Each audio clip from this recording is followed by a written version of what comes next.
So it looks like the strategies that worked here were anything that was driven by control theory, where control theory includes self-monitoring, creating goals, reviewing goals, getting feedback on those goals, and then using that feedback to create new intentions and new goals. It creates a bit of a cycle. So when we learn about control theory, we can start to understand why people are giving up on their goals and why these techniques are so effective. So control theory is a model of what's called self-regulation, which is our ability to be able to have some control over our thoughts, our feelings, and our behavior.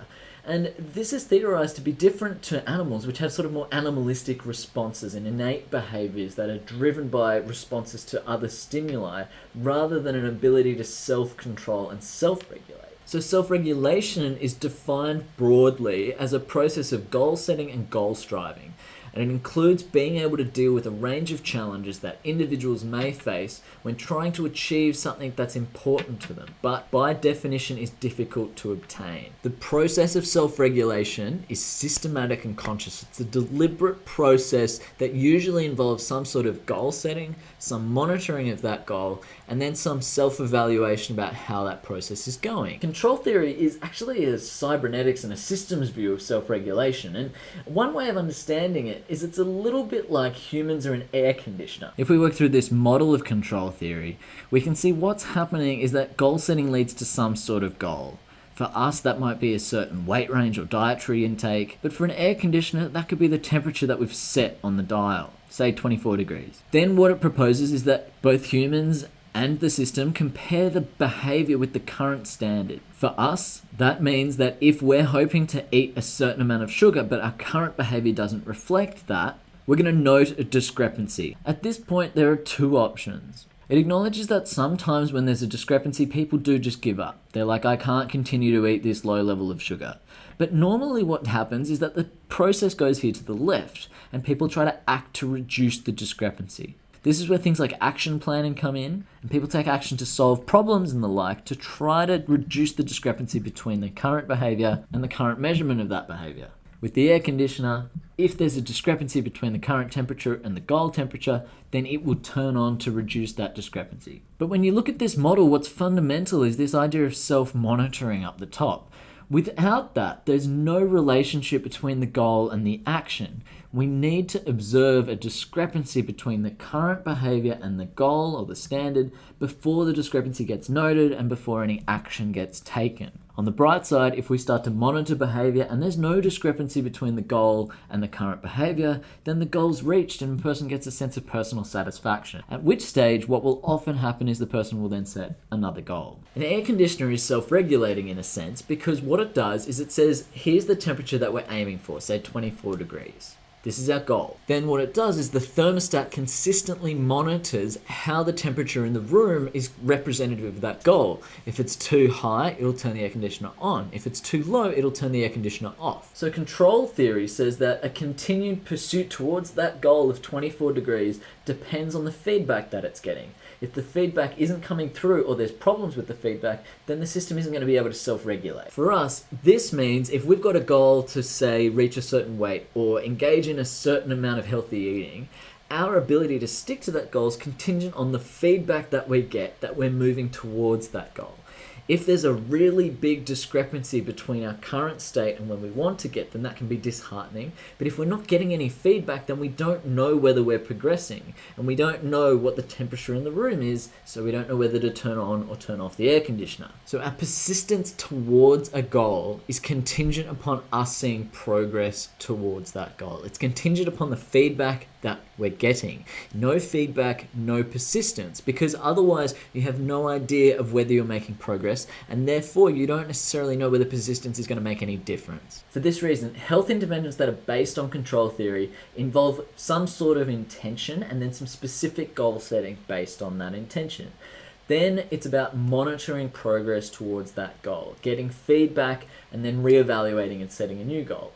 We're using this cycle to create continued movement towards the long-term goal. Based on the data that we got today, None of that process matters unless you have the self-monitoring. It is all about someone's ability to continually monitor their own progress. You can set a goal, but if you don't monitor it, you don't continue to feel like you need to strive towards that, or you don't continue to feel the motivation to strive. So what's new about this week, compared to what we've talked about with goal setting and intention formation in the past, is it's about self-monitoring and finding ways to be able to continue to monitor your own behavior. Now, there's hundreds of ways of doing this that you've been able to do since the end of time, but technology provides us with some new innovative opportunities for monitoring all sorts of behavior. You can kind of monitor anything that's relevant to the goal. It could be the frequency of exercise, or the type of food that you eat, the duration of meditation, or the intensity of the exercise, for example. Now, you can use self-monitoring as a way of just ticking off both short and long-term goals, saying, look, my goal is to spend 30 minutes exercising a day. And if you tick that off every day in your calendar, that's a process of self-monitoring.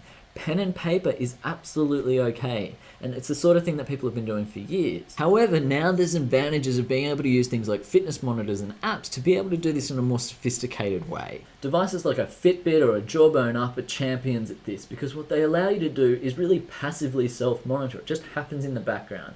But that also provides cues to action. It gives you little prompts to move and be physically active.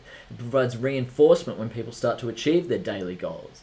And it creates the self-monitoring that's really front of mind for the person who is engaging in the physical activity. In a similar vein, people who are trying to make dietary change can now, with very distinct accuracy, start to monitor their macronutrients.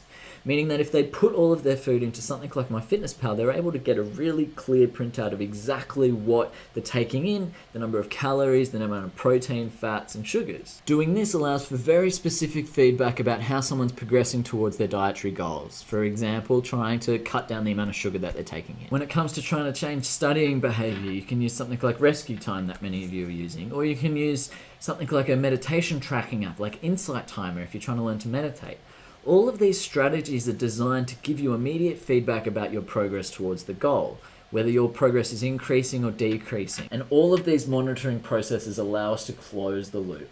It allows us to go from goal setting to evaluation, to get feedback, to higher intentions and different goals. It allows us to continue to move forward rather than just having one push in one direction and not necessarily knowing when we're going to get there. So when we apply this with our clients, almost before we start to actually prescribe or set goals for the client, or with the client, or with their autonomy, what is really important is having some sort of monitoring or evaluation. If we come back to our SMART goal, we need to make sure that it is monitored and evaluated regularly to continue that process of the self-regulation loop consistent with control theory. As always, there are some limitations with this paper. Only 2 studies included all 5 of the control theory strategies, so we don't know what happens when you include all 6 that are included in the model. We also couldn't properly analyze some of the things with heterogeneity and really drill down until we had homogeneous effect sizes. So even amongst the powerful strategies, some of those interventions are working, some of them aren't, and we're not really sure why. Otherwise, this is amongst the most rigorous meta-analysis that we've discussed so far, because it relies mostly on randomized controlled trial data, and that is much stronger than looking at some of the correlational studies that we've done so far. And it gives us a really strong takeaway. For someone who is trying to improve their physical activity or their healthy eating, we need to not only set goals and provide feedback, which we've already talked about, but ensure there's some form of self-monitoring so that the person can self-regulate and continue their commitment towards those goals.